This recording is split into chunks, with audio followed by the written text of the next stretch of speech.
জালেদার ধোকলার recipe নিয়ে চলে এসেছি আজকে। খুব সহজ উপকরণ দিয়ে সহজভাবে বানিয়ে নেব।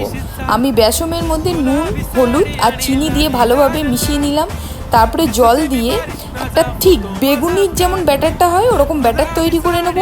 ইনো দিয়ে দিলাম, একটু জল দিয়ে ভালো মতন এখানে আমি ফেটিয়ে নিয়ে অল্প একটু তেল ব্রাশ করে ওর মধ্যে দিয়ে দিলাম। একটু কড়াইটা আগে থেকে স্টিম করে নিয়েছি। আর এখানে আমি যেটা দিয়ে ছুঁক দেবো সেটা আমি দেখিয়ে দিই। কারি পাতা, কাঁচা লঙ্কা, একটু হিং, চিনি আর সর্ষে, মাস্ট সর্ষে ভালো মতন করে নেবো। আর এখানে দেখুন 15 মিনিট পর আমার ধোকলা কিন্তু রেডি। ঠান্ডা করে নিন, পিস পিস কাটুন, ওপর থেকে এটা দিয়ে দিই, খান, খাওয়ান আর আমাকে সাবস্ক্রাইব করে যান। আর দেখে নিন কি ডিলিশিয়াসভাবে হয়েছে। এরকমভাবে বানান, কেউ গেস্ট এলে দিতে পারেন। ভালো লাগলে সাবস্ক্রাইব দ্য চ্যানেল। ধন্যবাদ।